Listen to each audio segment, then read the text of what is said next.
project 3 go okay for everyone? Out there? So we'll finish the last lecture today, and then final project. Right, so final project will be out today. You have until the end of the semester, I believe, to turn it in. No late, right? Because that's literally last day of the semester. And again, like the canvas will shut down at 11:59, 12. I think someone actually tried to do it at 12:00. You couldn't do it. Okay, so 11:59 last day. Even though in the system I said at 12:00, I guess it's excluding the 12:00 of the time. So do it as early as possible. Otherwise, it will be down. Like you won't even be able to submit late because it's end of the semester. The canvas is like, okay, done. This class is done in the course, and you will be submitting 10 or 11 files. So please don't email me 11 files, right? Like I can try my best and be like, oh, there's an email. Most not likely, right? We'll have a big class. If everyone email me 11 files, at some point I just lost track, and then you email me like, hey, I emailed you this and I couldn't find it, and no, sorry, right? Submit it through Canvas. You have 3.5 weeks, almost 4 weeks to do it. Do not wait till after 11:59. It's your final project. It's a big portion of your grade. Please do it a little bit early, right? Before Canvas goes down. All right, so that's fair warning for final project. Let's do class, the final, the last lecture, exception. That will close up the semester. Next week is optional, right? We're going to talk about next week. After this exception, we will talk about final project. In class, no recording as usual, right? No slides as last time either. And then it should already open at about 6 p.m. today. Please see the final project. All right, any question? Perfect. Like we've been doing for the past 6 weeks or so, review is where we start. Last week we talked about polymorphism. Let's review what's polymorphism because in the exception you will see. Right? Polymorphism allows you to write a program in C++ that handles a set of classes, right? Not just one, not just two, all the classes with the same base class, right? A family of classes. Because of how we will then use pointers and reference to refer or point to those classes, it only works with pointers and references. Right, you will see an exception. I'll show you an example for references. Last time we did just pointer, right? We show you an example of how you use pointer to point to different classes. So here's a review of our example. We use memo as our base class, and then we had dogcat and cap all inherit from the same base class memo. Our goal is to have a function memo top that can take in any memo classes, okay? And only memo. Right? We talked about why template wouldn't work because that allows you to take in any classes. So we don't want that. We only want memos for the memo top function. So we started here where we have a base class, we have 3 inherited classes, all of them have a function talk with their different implementation in it. So the first thing we went into is kind of a review of the week before that, where what does inheritance mean? It represents is a relationship where all of the inherited classes is a base class. So grad student is a student, undergrad student is a student. Dog is a mammal, cat is a mammal, right? So that is what the inherit relationship indicates between the relationship between classes. With that, there's then this rule where if you have a pointer or reference, right? The example we gave was pointer. You can only use pointer from the base class down to the family tree. You cannot go back up, right? If you have a pointer of an inherited classes like grad student or dog, you cannot point it back to the student base class or the mammal base class. However, you can always go down if your base class is up here and then you have all your family tree going down, you could go down, right? The base class pointer can point to any of the object belongs to this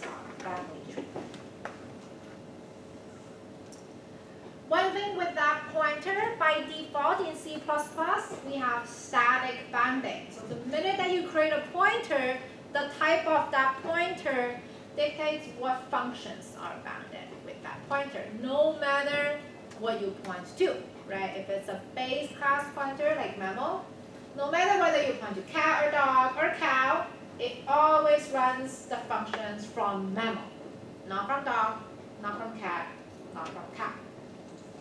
That's the default behavior of C++ called static binding. We can change that into what we call dynamic binding, where you do want the functions of the object to be triggered instead of the pointer, right? If my memo pointer is pointing to dog, I want dog's function to be triggered. If I'm pointing to cat, I want cat's function to be triggered. For you to be able to do that, you have to use dynamic bounding. And the way you tell C++, I want to use dynamic bounding, is by making the function you want to dynamically bounded be virtual. And it's as simple as adding one keyword virtual at the beginning of your function declaration. Okay? So once you have that, everything else stays the same, it will do dynamic bounding. You will be able to trigger the function based on the objects that's the pointer is pointing at. Alright? Once you have dynamic bounding, instead of where the function will be bounded at this line, it will now be bounded when you point to something. Right? So that's the nature of dynamic bounding. With dynamic bounding, there's one problem where, yes, I can have it dynamically bounded to the objects, but objects has the freedom of not implementing that function at all. Then it makes no sense for you to have them dynamically bounded because there's nothing for you to bind. So most of the time when we use together with dynamic bounding, it's pure virtual function. That's the behavior to enforce all of your children to implement their own function of the same name. Right? So talk, for example, is a pure virtual function in my base class memo. In all of my inherited classes, dog, cat, and cow, they need to have their own implementation of talk required. In this case, when you're doing dynamic bounding, you will always have something in the object to be bounded with. Another thing is the minute you have at least one pure virtual function of a class, that's indicating to C++ that this class is very abstract, too abstract that you can't even have a definition, or it doesn't make sense for you as an engineer to design to have a definition with it. So the minute that you have pure virtual function of a class, that class becomes abstract class. An abstract class is where a class cannot have object instantiated from it, right? You cannot have a memo object anymore. You can have a memo pointer, you can have inherited classes inherit from memo because it's a base class, but you cannot create something like a memo object M here. This is no longer allowed. Your compiler will actually warn you. This is an abstract class, you cannot create object M. Right? Here's a for example at the end of last week where we had our pure virtual function talk inside our abstract class memo, right? Which enforce dog, cat, and cow all implement their own talk function, and they will be dynamically bounded in main. Okay? Any questions? Yeah? So pure virtual function, like how I read it, is like I add constant equals 0 at the end of the function, right? You add equals to 0 at the end of the function. Constant is just the type of that function. The function can be constant or not, it doesn't really matter. Equals 0 is what makes it pure. Okay. I put that in like the header file or the source file. You do it at declaration. Always at declaration. So everything that you're defining in the nature of how C++ will run your function, for example, default parameter, virtual function, pure virtual function should all be declared at the time you create the function. When you define it, all you're doing is define the contents, the logic of how that function runs, not how C++ treat that function. So everything we've talked so far are all in declaration header file, not in implementation source file. Good question.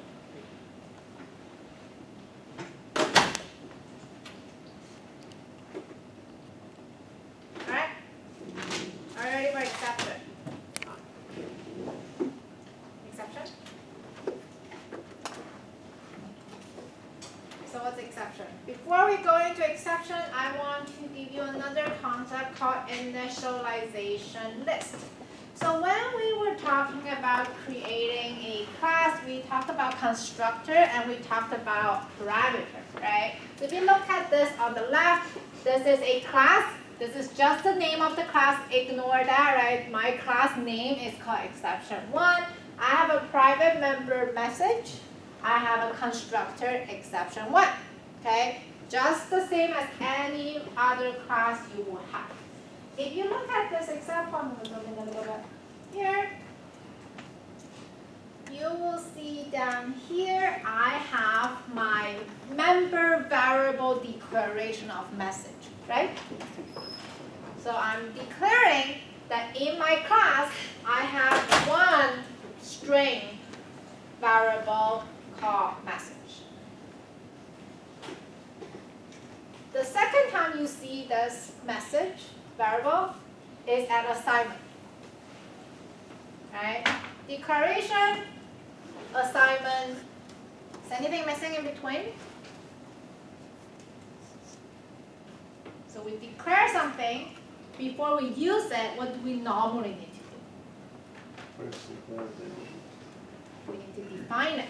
Right? You declare a function, you define a function, and you call a function. Same goes for variable.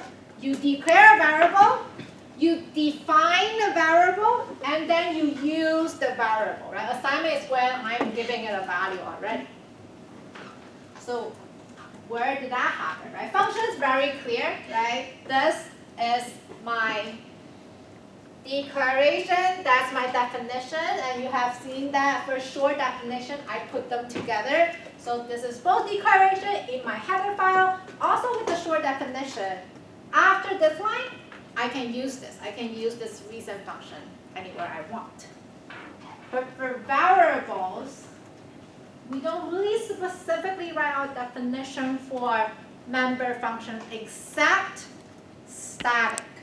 Remember static? Right? For last project, we asked you to do static member. You will have a declaration of static member, and you need one line in your source file to define it. Remember, equals to 0 or just semicolon, right? That's where definition happens. But for regular members, I don't see where it happens. Your compiler is actually doing it for you. So this is what's actually happening or being generated behind the scene. You do not write this part, your compiler inserted for you. So what happened here is my declaration, you write that. Definition, your compiler inserted for you. Then you use it. So all this part is doing is defining the variable message. Okay?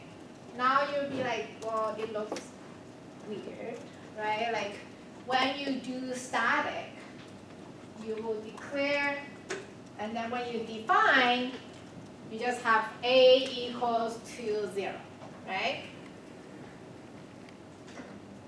Remember, right? So when you have int a, for example, you just do that, right? For static, you have static, class, something like that.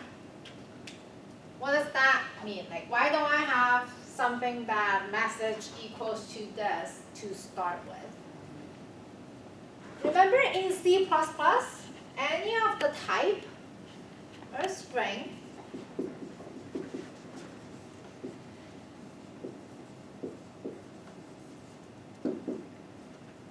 are what?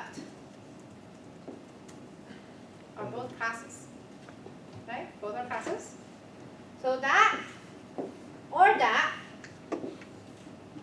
are objects, right? Because C++ it doesn't distinguish fundamental type or class. Nope, int is a class, float is a class, string is a class, student is a class, right? Everything is a class for C++. So that is an object, that is an object. Remember when you have a class, what does it always come with? Exactly, constructor. Now when you have an object, how do you call the constructor?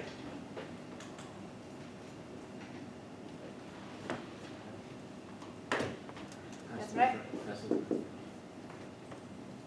Remember default constructor?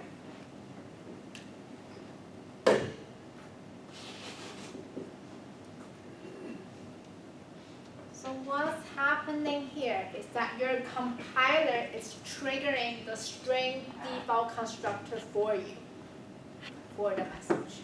You can do the same thing for int, you can do the same thing for student, you can do the same thing for all the other types, because types, classes, all the same in C++. Right? In that case, those two are equivalent. You never have write this before because you don't need to.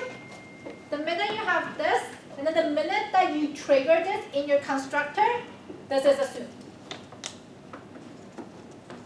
Right? But when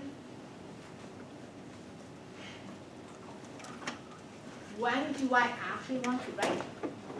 When you're calling a constructor with empty parameter list, that's a default constructor. Constructor is used to do what?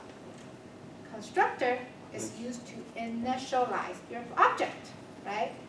Meaning that when there's a constructor going on for my string, I can also use that to initialize my message object. That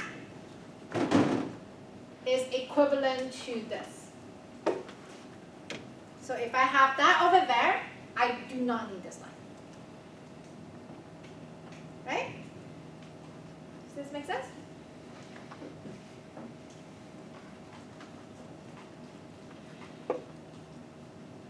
Now what's the difference, right? We talked about, yes, you have been doing assignment in constructor with no problem because your constructor your class will initialize it here and then you can see, but it will do that anyway for you. Why would I ever want to do it myself? Why would I ever want to move my code from the definition of my constructor out to the initialization list? The difference is that this is an assignment operator. This is a constructor call. Okay?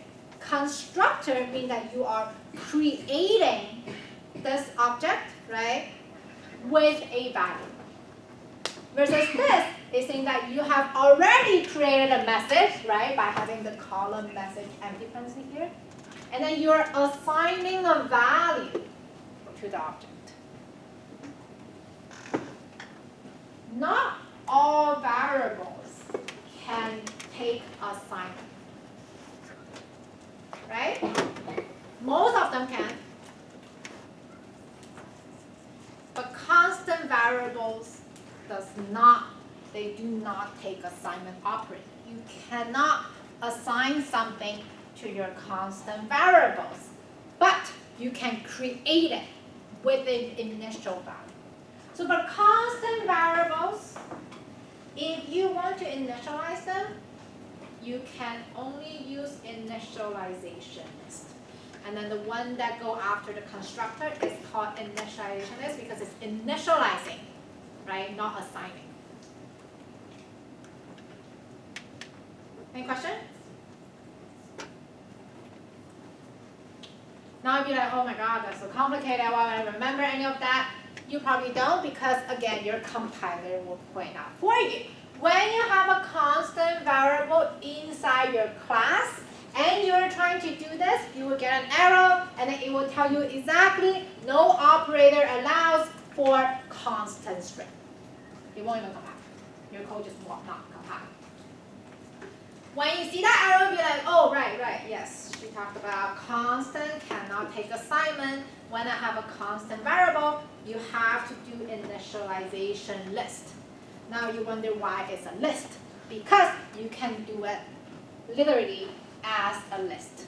Right? You can do it for multiple variables, and you just put comma in between, and this list can go on.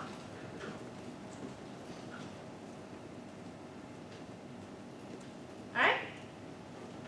Yes. Oh, you mean, like going on, you mean like when we are actually inheriting from different class, you can also... You can also do that, yeah, because it's some members, and as long as they're protected, you can have access to it, you can just go at it. And then for a lot of the time, people will use initialization list to keep their constructor clean. So a lot of the time, the constructor only have one line of code in there, which is the count plus plus, right? People do tend to keep count. But for initialization, they will just do it.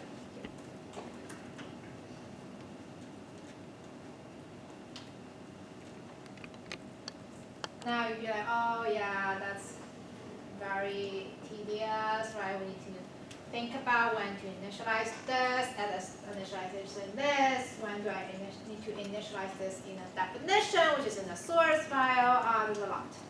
Yes, C++ agrees with you. And as the C++ version being iterated, you can see that it's trying to relax it for you more and more.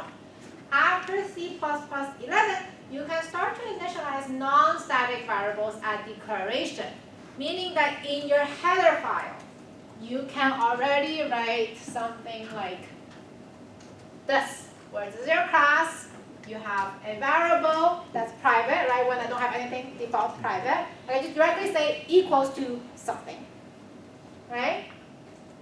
And when, and yeah, so before 17, you see that only non-static members can do that. And then after 17, C++ gave in, you're like, okay, fine, you can do it for whatever. So after 17, you can initialize both static and non-static variables at declaration. So in your header file, you can put equal to a value even in your declaration. So remember in project 3, we asked you to always have a definition in source file. Now you know that if you have 17 and above, you can drag that back into your declaration, which is your header file, right? You can just directly say static count equals to 0, as long as you have 17 and above. In that case, is initialization list still necessary? Yes, because initialization list happen at constructor time. You see that when you have a constant, right, like 0 or a constant or static string, a static initialized value, yes, you can just hard code it here. But if you want something that is initialized by the parameter people pass into constructor, for example, you're waiting for user to type in into the terminal, or you're taking that as a parameter from another function, whenever you need to take that in from outside of the class, like here, right, this parameter will only be able to get used in here. If you have a constant variable that you want to be initialized by the parameter of your constructor, this is the only way to go about it. So yes, initialization list is still used. Any question on this? All right, starting today, you can use initialization at declaration. Okay, static, non-static, you can do it. If your code doesn't run, all you need to do is remember that 3, where you go in and put in the C++ version, bump that to 17, it will run. Okay? If you don't want it, if you be like, no, I just want to do it the old way, completely fine. It's backward compatible, meaning that 17 should be able to run the way it was. Right? You don't have to use the 17 new way. You can use the 11 way, you can use 12, you can use 14. So up to you. All right, now we're ready. Okay, so let's talk about exception. Exception, as the name, is when something happens out of the ordinary, right? Most of the time, it happens on things that you don't have control. Say that you take an input from a user, right? You take an input from another class, you take input from your neighbor functions, and so on. Exception could happen. Now, as a software engineer, a lot of the time exception happen when you are collaborating with other software engineers, when your team has 15 software engineers, and people use what you write as a dependency, and you don't know what they're going to put in. You don't know how your functions or classes will be used. You want to make sure that people don't use your function and crash, use it again and crash. No one's going to want to write code with you anymore. Okay? So exception is when that you, in your design, you anticipated that, oh, maybe they will pass in this. This will not work because of this and that.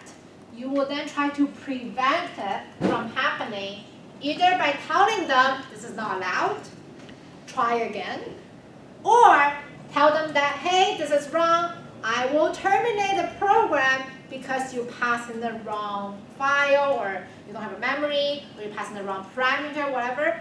Any of that is better than kaboom, done. No information, no error message, right? A lot of you have already come to me like, my program will not work. It doesn't tell me why. It's very annoying. That's because exception handling was not done very well, okay?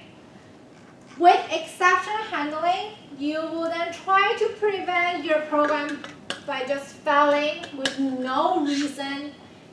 It also allows you to implement things that allow retry.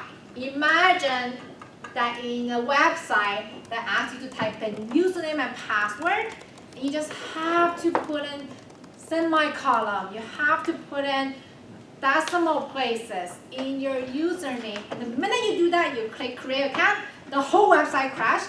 That's not ideal, right? That cannot be a product. We don't expect that to happen. You expect that it will give you a message, be like, oh, no, you cannot put decimal point. You cannot put column. You cannot put semicolon as part of the username. You can only do letter and number. And then it will wait for you to try again, right? You want to be given another chance to be like, oh, okay, fine. I will put letter and number only because you told me so. All of that underneath are exception handling, right? You expect something, that didn't happen, you call it, you tell user that, hey, don't do this, try again.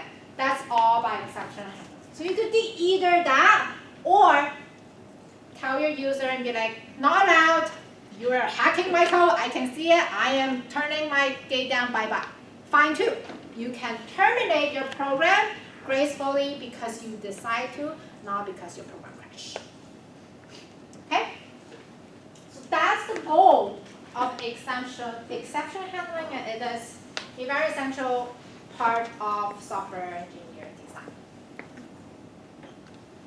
So how does it work? There are a couple of terminology that will be new here. We have been talking about function returning value, returning or not returning, void and int and float and things.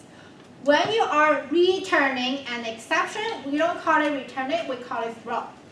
Okay? Instead of using the keyword return indicates to your program, it returns successfully. Throw tells your program, I am returning you an error, an exception. Okay? So throw is the keyword for you to return exception in C++.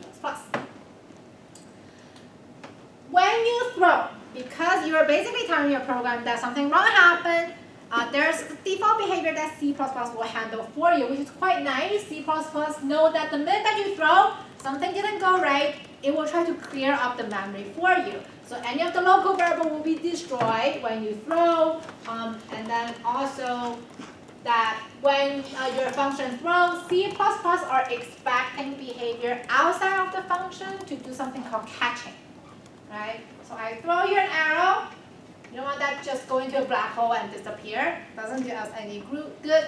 So when you have different layers of function being triggered in main, right? A function that's being triggered after an exception, main's supposed to catch it, right? Main's supposed to catch it and do something instead of be like, oh, an exception, crash, right? That doesn't do any good. So corresponding to throwing is catching in C++. And yes, I just said that we don't normally want your program just to crash. So when people throw, you want to catch. Exceptions are objects like any other objects in C++. They are all objects. So you can see the example that I said is called exception class. It's just a class with a name called exception. Right? C++ gives you a base template called std exception that you can inherit from. It has a pretty good template and blueprint that you can just follow to design your own exception. Finally, exceptions are called by types, and then we'll show you why we're catching exception by type. So before that, let's look at some code on try-catch block. Try-catch block is same as if-else, for loop, it's a code block.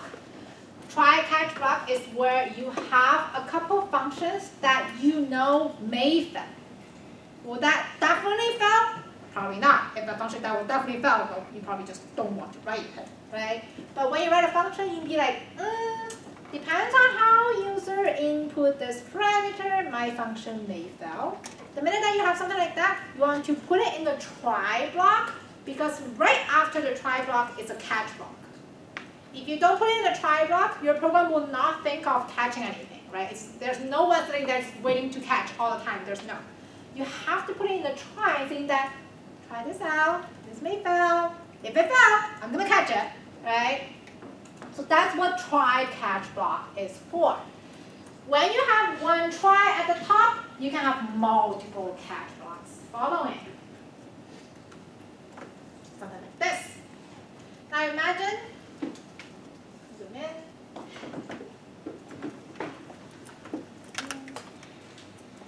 Imagine a try-catch block, right? You will see, oh, okay, so the try block is just try some code. Now within this try box, you probably will have a function, right, that may throw an exception sometimes, right? That is why you put it in try. Once you have there, if it fails, you could have multiple catch blocks that catch them by type. If my first type is one exception, my second type could be another exception. The reason that we catch by type is that we know those exceptions are caused by different reasons. One could be you enter a decimal point, or you enter a semicolon in the username. Another could be you have too short of a password, right? Those exceptions, when they occur, you want to prompt your user different information. So most of the time in the catch block, there are some printf, there's some logging, there's something that you're trying to tell user, hey, no, like, this is an exception that's triggered by this, fix this.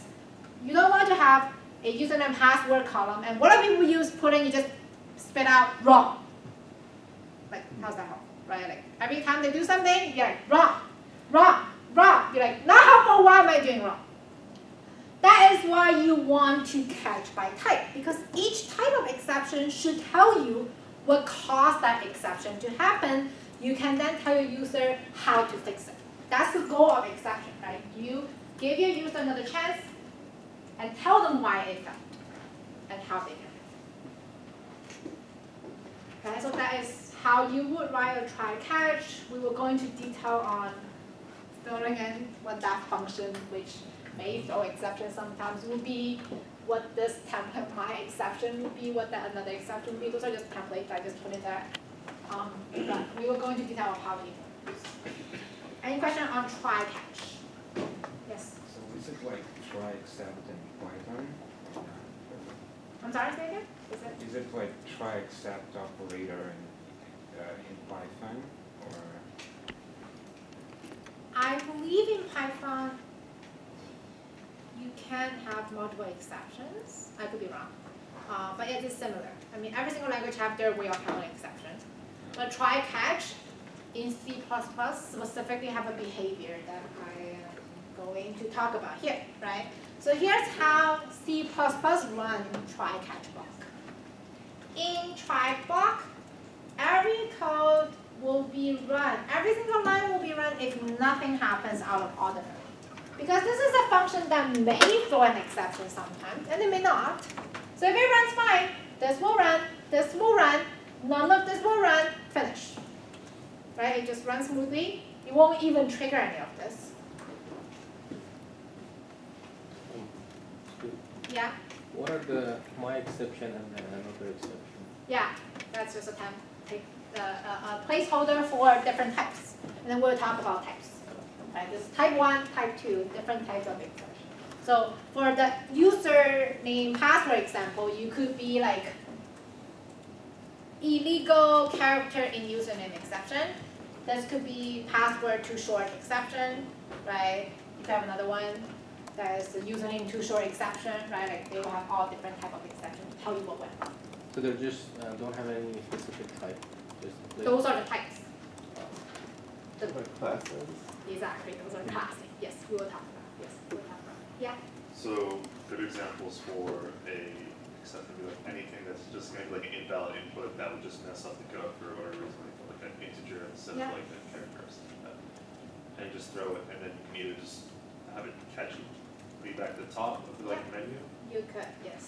Yes, we will show you example of try, catch, retry. So before that, we'll just show you example for try, catch. And then we'll show you try, catch, retry, right? Because that's mostly what happened, right? Mostly you don't just catch it and be like, wrong, bye-bye. You'll be like, wrong, try again, right? That's most likely what happened. But yeah, baby steps. So we'll talk about how try, catch work. And then we'll put it in an actual example, you know that, oh, this is what catch means.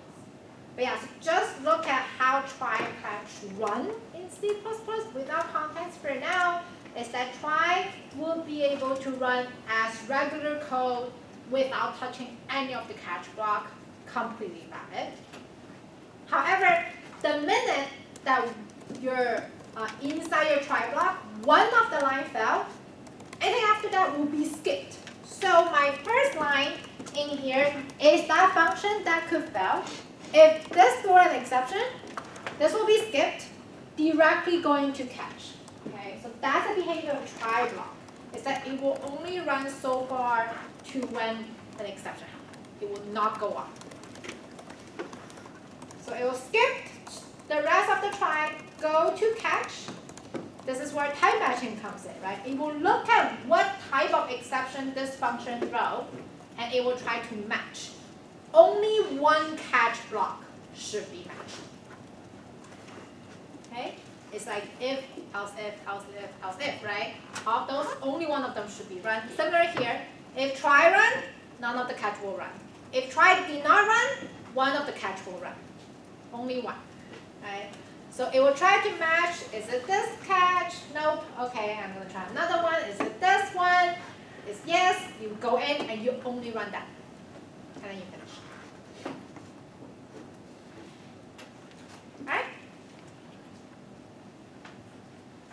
Okay, so output and catch.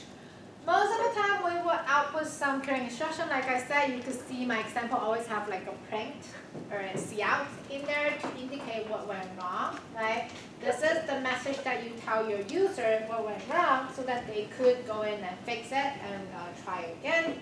So if you consider my exception call, my exception is of type, is caused by division by 0, for example, right? So we have a divide function, A and B, people put in denominator as 0, we don't want that, that's an exception.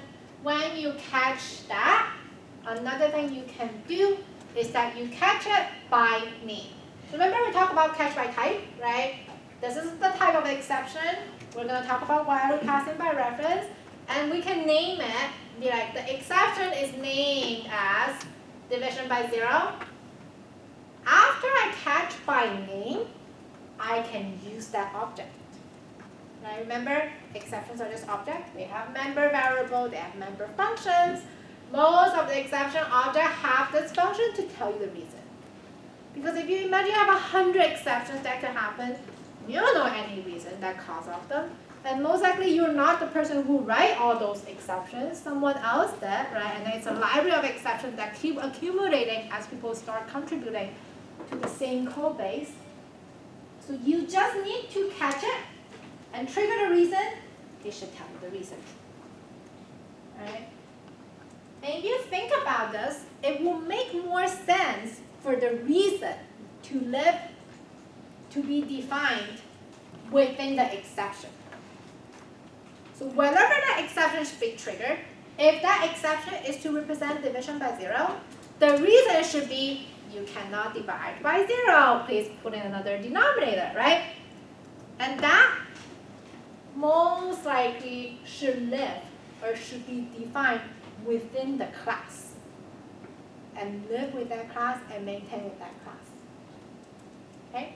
So that's why the reason or the cause or like some function in there will tell you the reason that triggered the exception.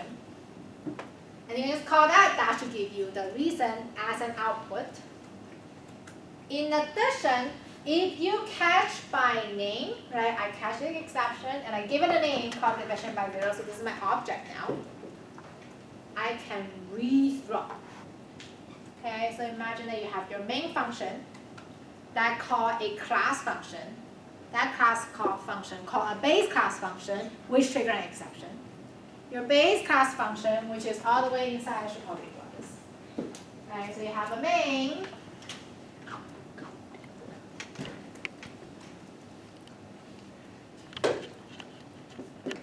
Your main call function test.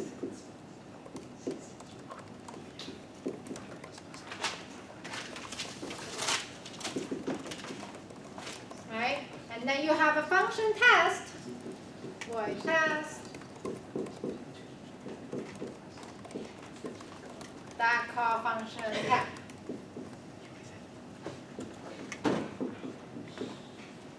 Okay, so main, call test, call temp. Temp throws an exception, whatever the reason is. That will be thrown from temp in here into test. Okay? There's some scenario where test does not care. Test be like, oh, you do an exception? I'm gonna let main handle it. Completely valid. So all test need to do is just rethrow, then this will then go to here. In main, people then need to try catch. Okay? This is called rethrow. And you can only rethrow when you catch by name, right? When you catch it, give it a name so you can throw something. If you don't have a name, you can't throw a class. You have to throw an object, right? So you can rethrow. All right. Now I did say that you want to catch by type. What if I do not know the type? I know that this may fail. I don't know what exception this is going to trigger. Am I doomed? Like, is my program designated to be terminated at this point? No, you could catch all. When you do catch all, you just put 3 dots in there. It will catch any exception that could come into this catch block. However, you will not be able to print out any reason in here because you will not know. You will not know what caused the error. You don't catch by type. You don't know what type that is. You just know that something went wrong. It failed. You caught it. However, this becomes super helpful when you don't care in general, right? If you are a test, you'd be like, oh yeah, time you're gonna throw an exception. You're probably gonna throw 5 different exceptions. I don't care. You can throw all of them to main. Main need to handle them one at a time. So a lot of the time when you see catch all, it's throw all. Right? Catch all, throw all. Outside of this function, someone else is going to handle it. So yes, it's possible to catch all. Alright, one last thing before we go to an actual example. Yes, question? For the catch-all, is that more kind of like default in the switch statement, or is it going to only, like how does that trigger if you have other catches there? Or like Depends on the order. So remember when we have try catch, it's try catch, catch, catch. So it will run in that order. So if you have try, catch all, yeah, none of the rest will run. But if you have try, catch one, catch two, catch all, then yeah, so it will run in order, still run in order. Yeah. It's like if else, right? You can have else if, and be like else, right? Everything else come in here. Yeah. All right. One last thing before we go into example. Why do we always catch by reference? Because of polymorphism. Okay. When we catch by reference, meaning that we will be able to catch a family of exceptions. Yes, it also has the benefit of you catch that, you don't make a copy and throw it. Right? Remember the catch and throw? Right? If I catch as a copy, you're gonna catch it. Oh, exception, nice. I'm gonna make a copy of this exception and I'm gonna throw it out. Like why we do that, right? When you catch by reference, the benefit of reference is always you don't make a copy. So it goes the same thing for catching exception. Another thing is polymorphism. Most likely, you will have a family of exceptions. So one exception that some of you already mentioned called invalid input, right? Invalid input, yes, that's an exception. Is that detailed? No. I mean, I can put thousands of input that are not valid. So a lot of the time, you have something like invalid input, right? Invalid input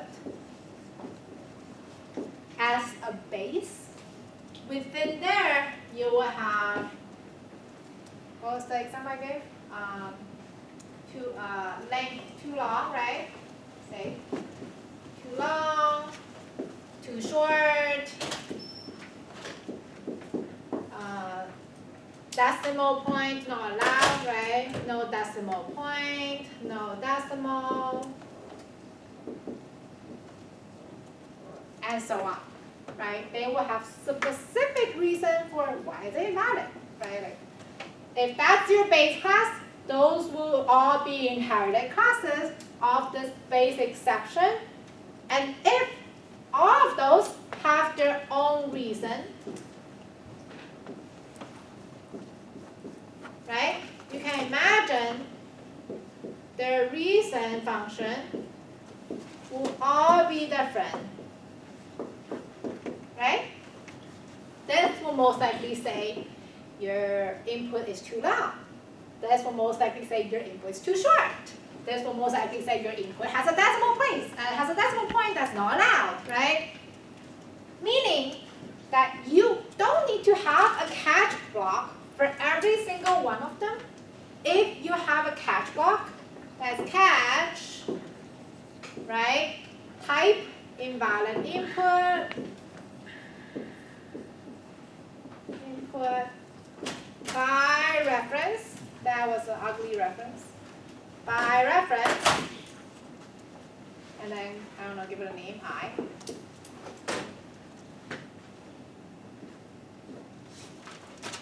Okay? And now all that you need to do is what? I dot reason dot. This handles all of them.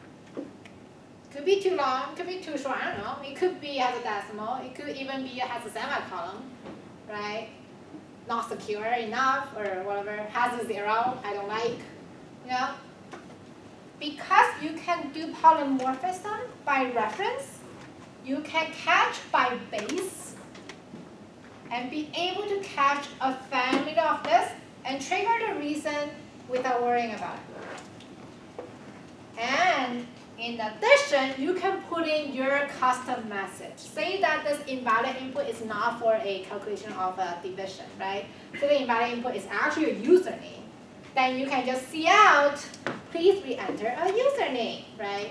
That is what you can customize in your catch block, regardless of whether it's too long or too short or has a decimal place. Right? So that's the benefit of catch by reference. You will see exceptions almost always catch by reference, just so that things like this could happen because of the polymorphism. of C++. All right, let's do this.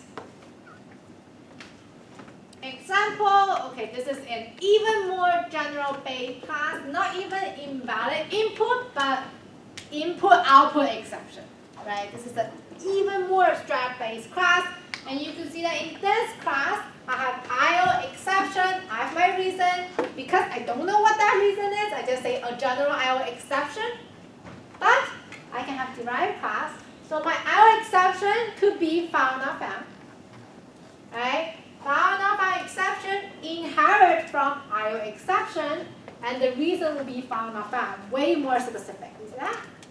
Right?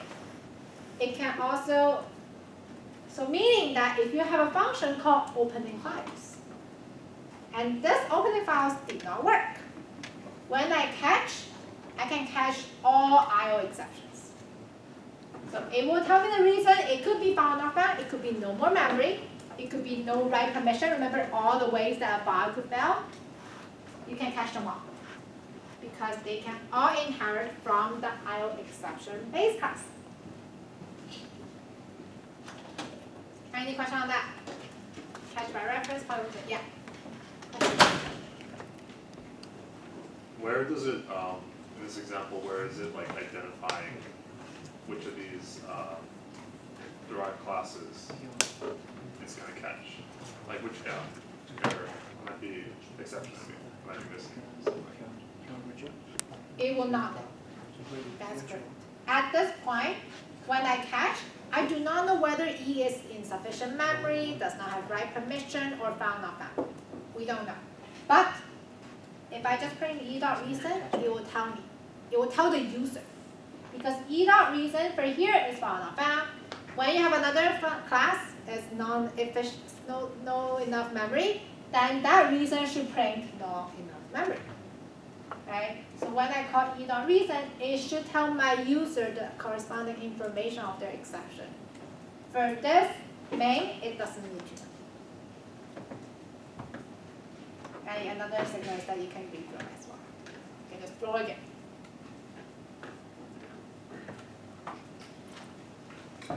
Yes? The reason would have to be like,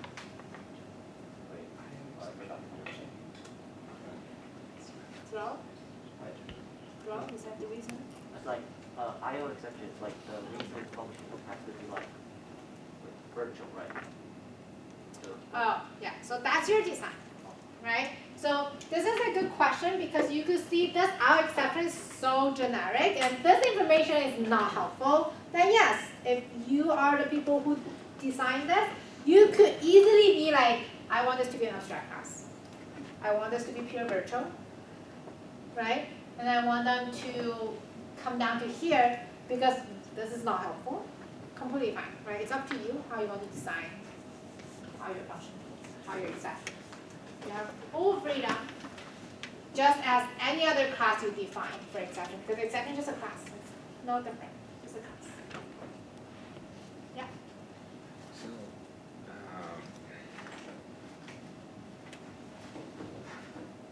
basically, I don't understand what triggers those exceptions. Yeah, I will talk about that. All right. So we talked about try catch block and how it works. We talk about exception class. Then yeah, like how does it work? You need three things, right, for an exception to all the way flow through. The first thing is you need to have an exception. So you will create an exception class. You can call it whatever, right? The perfect example, I have IO exception. I'm just going to say exception 1, right? And then in that exception class, you will have a reason or a cause or a print function, some function that tells why I will fail. And you will have your constructor. Most likely that constructor will have an initialization list. I will talk about that next. And then you will have a message. That message indicates why I will fail. Okay, so that's kind of the general core design for an exception class. Once you have a class, you will then have a function. That function can throw. This is where exception is being triggered. You will have a function that may or may not fail. And this function detects when something is wrong. It will decide to throw. Once you have a function that may throw, wherever you trigger that function, you want to be like in a triangle. You need all three, right? A class exception that you can throw, a function that determines when to throw, and then another place where you call that function and you make sure you catch it when it's wrong. Yeah. I think what he means is that actually in the if statement something's wrong. I think Yeah, it's not that clear what's wrong. Yeah, you so need a boolean in there. depends on your function. Depends on function. Oh, But is this clear here? yeah. All right, then let's look at a concrete example. Now you have everything that you need. We're gonna write something that is around division by 0. Okay. First of all, a class. We're gonna have a class called div by 0 exception. It will have a constructor. It will have a private message. For final project, I'm gonna ask you to practice initialization list, so you will need to do that. But like I said, 17 allow you to do it here as well. You can simply say string message equal to exception caused by division by 0. That's fine too. But you will see in my final project, I asked you to do this, right? So that you learn like, oh yeah, I could do that, just to get used to it. And you have a function that just print out a message, because a function that just prints should not touch anything. So most likely that function is constant. And that most likely doesn't return anything either. It's just telling you the reason. It could be cost, it could be reason, it could be print, whatever they name it. It will be a void constant function that prints something. That's what that function would be. Now here's our function that may throw an exception. My function is called divide. I'm going to take in two parameters, a and b, and I want to return a divided by b where b cannot be 0. So when I'm going to throw, when b is 0. When b is 0, I'm going to throw division by 0 exception. This is the second portion, the function that may throw. Now, in your main, you're going to use this function, right? You're going to use this function divide, and then you're going to divide two parameters a and b. Now, this is where most of the exception functions are being triggered in C++, is that it has a loop, because you want to allow retry. So this is where you are asking user to enter two numbers, right? And then you will say while you give it a condition. This could be whatever, right? It depends on your program.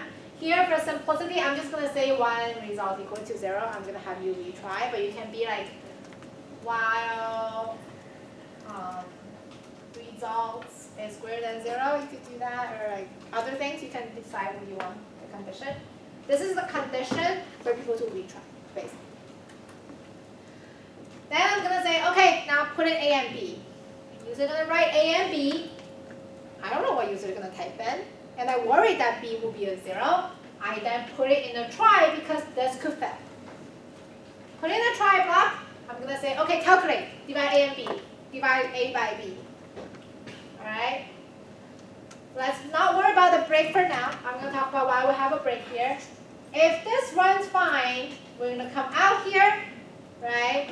And then say that a is not 0, we're going to come here, finish, done. Perfect. If it breaks, I am catching division by 0 exception, and I'm catching this only. Meaning that if it breaks for other reason, it will not be caught, the whole program will fail, which is fine. For me, I want to catch exception that's div by 0 exception. Now, where's the logic that determines this exception will be thrown only when b is 0?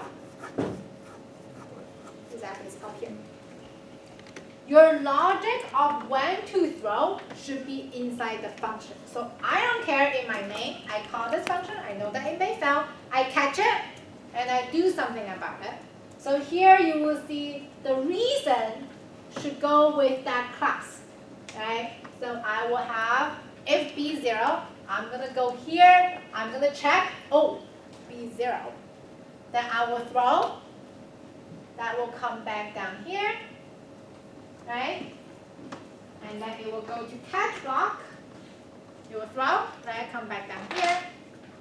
Then you skip 34, you go to catch block, match by type, and be like, wait, what did you throw? Def by 0 exception, match. Now my exception is called E, right? I just give it a name. You can give it whatever name, right? This one I call it I, that one I call it E. E is the most common name for exception, by the way, for a clear reason. With Z, we have the E, and you just call E dot reason. That will print exception caused by division by 0 from the class. Right? That's clear to my user? Yes? They did something wrong, they put in a 0. You cannot do that, I'm telling you. But that's not enough because I am a main function that's asking users to type in 2 numbers. They did something wrong. I want to tell them that this is wrong, but also tell them, please try again. So in addition to the reason of why I failed, I'm also going to tell them, please enter 2 valid numbers. Go back to the while loop. It's going to wait for them to try again. You try again. You did not put in 0 for neither of them. It will run successfully, right? And then this is where break happens. When it runs successfully, I don't want it to go back and check, because guess when results will also be 0? When A is 0 divided by 5. Is that going to be called by exception? It's not, right? So I will put a break here to make sure when there's no exception happen, don't ask them to retry, finish this loop. This is the most common way of people write exception. They will have a class, a function determine when to throw, a user, or a controller, which most likely main. You have a main that try to run it. If it runs successfully, break. If it doesn't, try again. Yes? So that break, as soon as you like throw, it'll just immediately exit the try. The second it encounters a throw. Because remember when it throw, what will happen? It will skip whatever you have left. So don't even touch that break. That's why the break is here to ensure I only break when I run successfully. That's why it go after. Yeah. And then it'll just look for a catch that matches the name that needs. That's right, yes.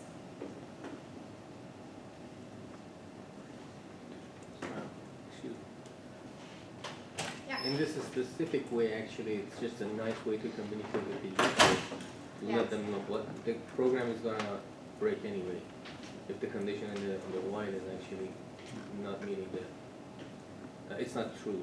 It will not break them because you will go in here, you will say, please try again, right?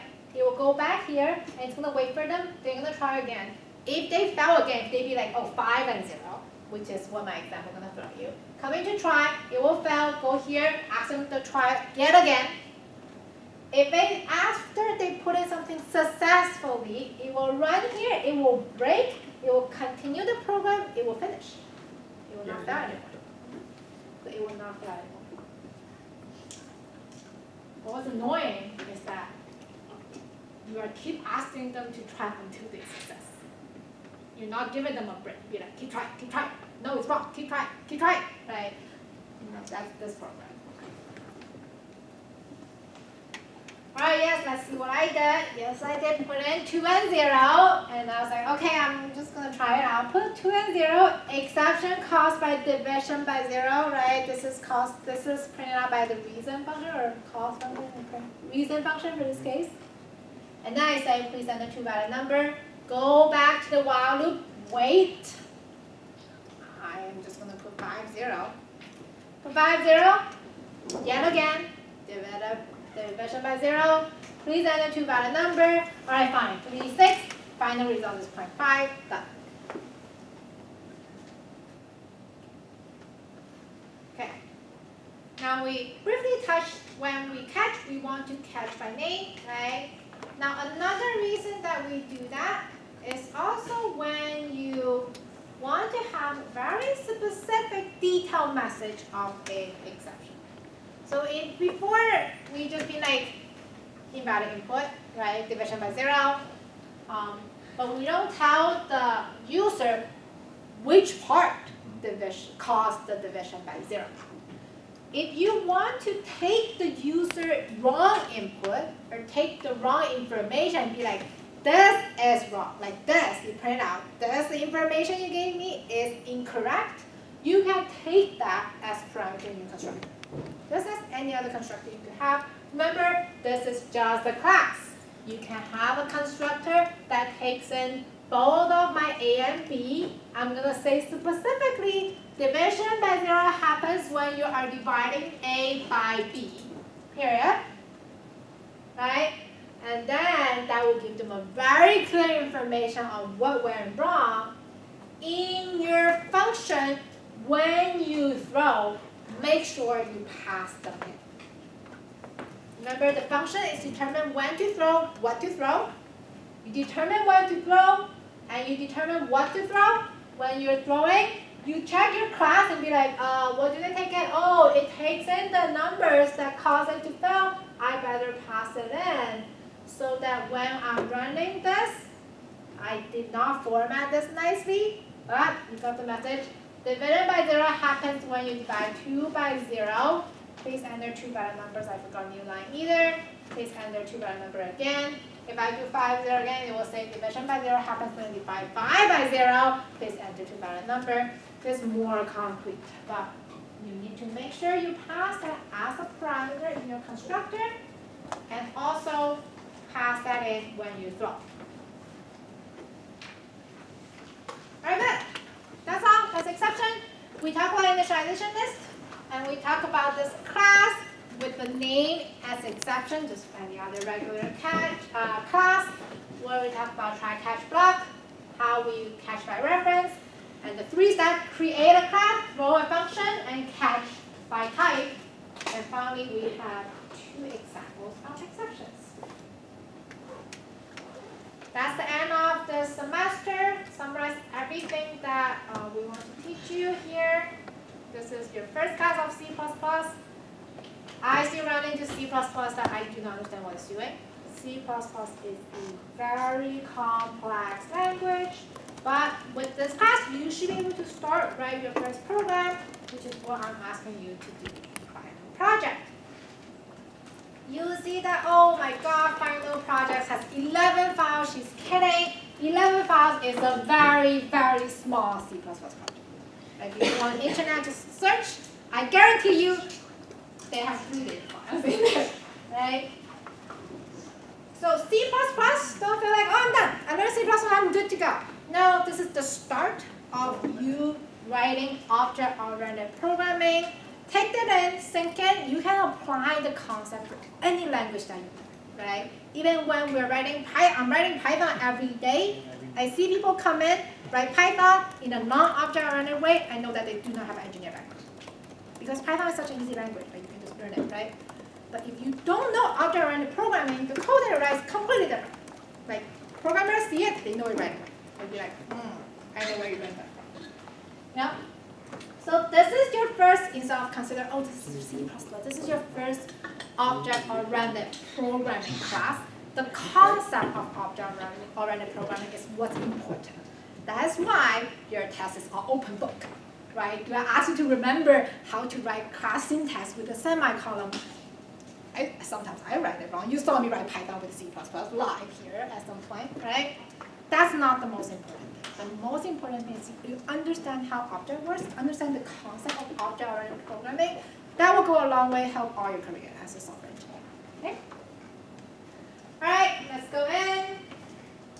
I talked about how I designed project at the very beginning of this class, right? I designed it because how I struggled when I transferred. Is that you do not have example for every single function after you transfer. You may not even have that in CS41. Was that 41? Did I say 41? 40? 41? 41. 40 is discrete. 41. Your assembly. Yeah, assembly is 40. which is very good. But data structure, he will not give you examples. They'll be like, write this, draw something, data structure, you're like, write that, off you go, right? So in this, you see that at the first one, I give you almost example for every single function I ask you to implement. The second one, I still give you some, not a lot more. On the third one, I don't give that, so you can take home and look at it. For this one, we don't have it at all, right? Do I tell you exactly how to write things? I still tell you. But I don't give you sample code anymore, because you don't get that when you write things. So let's look at this same concept, right? Same three minions that we interacted with in project 3, Stuart, Kevin, and Bob. Now, this final project is when they have arrived at New York. They have been having fun eating bananas, but they had enough. They're in New York. They don't want bananas. They want food and boba from New York. Because of COVID, I'm so glad that I can still use this. I'm pretty sure next semester I need to change this. Because we're in COVID, they cannot go out and eat, which is kind of not what we are having right now, but I'll use this for this one next semester. We order food, right? We go grab up and we order it. So that's what you're going to write. I'm going to write a food ordering system for the 3 minions, for them to order what they want from their phone. Imagine what they're going to do. They're going to put something that costs your program too fast. So the first thing you want, exception. Please write an exception class. We just learned about this. I tell you your class name is invalid input, right? And I want you to have your private member called message. And then I want that message to take in a parameter from input, as the parameter in input. This is what you want to put. I want to just put invalid input, the variable input, and then new line. That's it. Now, for you to see that we don't always have exception function with exception class with function reasons, right? Sometimes people call it cause. Sometimes people call it print. I'm going to have to call it print reason. Okay? That's a function that will print the reason of that exception. This is your function that you'll be triggering to print out the message. And like I said, I want you to practice initialization list, so please do use initialization list for this one. Alright, with that, let's look at our classes. Abstract class to start with, I want that to be abstract delivery order with 2 children, boba order and food order, inherit both from delivery order. And finally, you're going to have an account, which is what you use to order food, okay? Within delivery order, you will have those variables, right? The bolded are the variable names. Make sure you stick to it so my grader can find them. Some of them need to be static, right? And I'll tell you some of them need to be constant, okay? All of those, I'll tell you that they have to be private. And then I'll also tell you when things need to be only accessible by inherited classes, aka protected. Okay? Tell you what's inside the delivery order, constructor, destructor, and 4 functions. What are those 4 functions? What do you need to have in your constructor? Right? All the details are in here. And finally, I want you to print out the receipt in this function. You don't need to worry about format anymore. This is given to you. Copy and paste is your code. You should be good to go. /t is for tab, if you haven't used it. / is new line, /t is tab. It's just a way to format output. There's a get total balance function that will calculate the total balance from the order balance. People get that confused a lot. Order balance does not include tax or delivery fee. Total balance, meaning that you take the order, that's how much the order costs you, you add tax, you add delivery, and then that is how much you pay. So that is the total balance, which is different than order balance. Order balance is what the order costs, okay? Here's tax rate, here's delivery rate, so make sure you put that in your program. And that concludes delivery. Inherit from delivery are 2 classes, boba order and food order. They will have their specific members that is in addition to what they inherit from delivery order. So your boba order and food order are relatively smaller, right? The numbers of lines there will be shorter compared to delivery order because most of the definition is there, you just use it.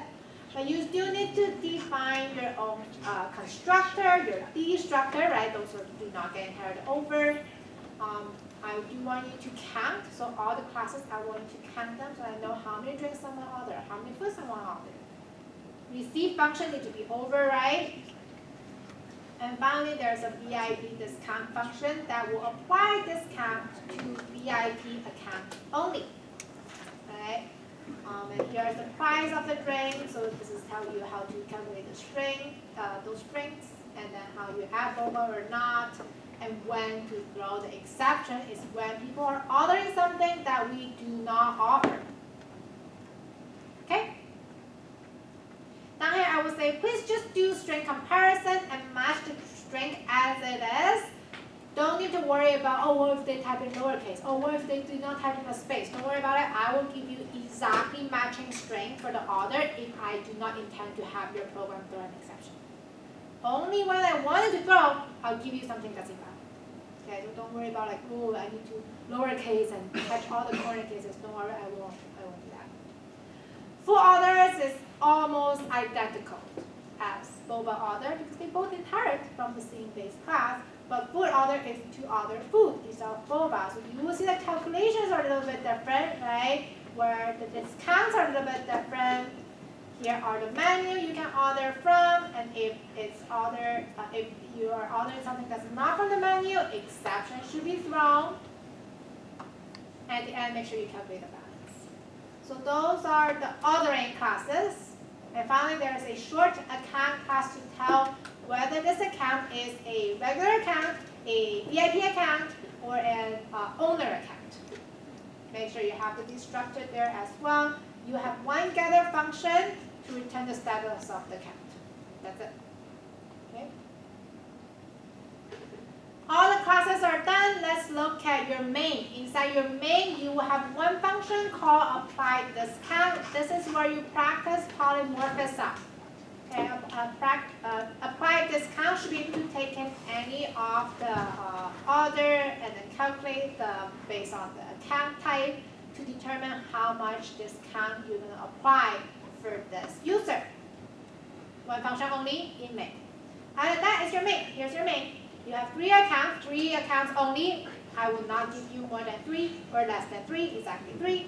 And then you will have 3 accounts. Stored. Store is a secret owner of all restaurants and boba shops in New York. Has a constant account, has a big discount, has account type owner. Kevin, secret VIP of all restaurants and boba shop of New York.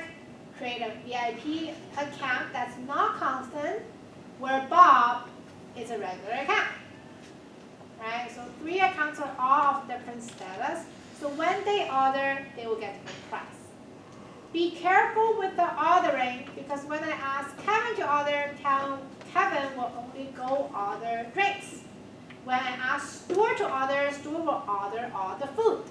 Now, when we are at Bob, very careful reading the instruction here. Bob is not placing a new order. Bob have noticed that, oh wait, Stuart ordered this food for so little money. Like, that's cool. Can I try? You use polymorphism to do this, and polymorphism only. You do not create another order. You use the pointer to point to the order that Stuart made. Okay? And you place that order with the account from Bob. So detailed description are all in here. You can read it. But TLDR, you do not create a third order. You have an order pointer that points to Stuart's order. And you pass in your account for Bob. That's all. That should give you all the output that's expected. Right? Just to double check that you did that correctly, I'm going to ask you to print out how many orders you placed. You should not have 3. You should only have 2. You should only have 2. The last one is polymorphism. Alright, expected output, everything is given here for you to check whether you have done everything correctly. So you have something that you can check. Submissions. All of your files should come in Canvas. Should all go on Canvas. Do not email me 11 files. I will not be able to find them. Why do you have 11? One thing about a count, right? Most of the classes will have a header file and source file, right? We have that for deliver order, 2. We have that for mobile order, 2 more. We have 2 for full order, that's 2 more, that's 6 already. And then we have, what else do we have? Why do you have it? Main. We have main, that's 7. Exception. We have exception, that's right. So exception and account are relatively smaller class. You can decide. Now you're a software engineer. You should be able to design your project, your software, how you want to structure them. For exception, you will see in my example, I do not have a source file. Sorry, I do not have, yes, I don't have a source file for the exception. Because my exception use initialization list, right? Use short definition inside the declaration, right? I do not need another file. So my exception, which is pretty common, only has a .h. Completely. Right? For account, some people want to do that as well. That's fine. If you don't want to do it, you can have account.h, account.c++. That's fine as well. However you like to structure your file that you like, you design it, it is your project, right? All that matters is that you have the expected output down here. Right? You have the match, you have the calculation of the result match, and you have the format match. The format should always match because I give you the format for this part. This is a code that you copy and paste into your code. It should not miss a line or anything like that. So once those are all correct, you're good to go. You don't need to worry and be like, wait, I do not have as many files as you said. It's fine. It's okay. Right? If you decided to have a header and not source, it's okay. If you want to have a source, you can do that. It's up to you. Alright? Now, I did go over this project assignment fairly quick because you do need to spend time to read the requirement of it in detail. Right? I remember when I first got my first project assignment after I transferred that does not allow me to use the VS Code or any IDE, asked me to write that in terminal. I just sat there with this long page of text and be like, what is this? Like, where's my example code? Where's that? When I need it, right? Like, I remember when I was here, he's my professor. He was my professor, so get used to reading long project assignment.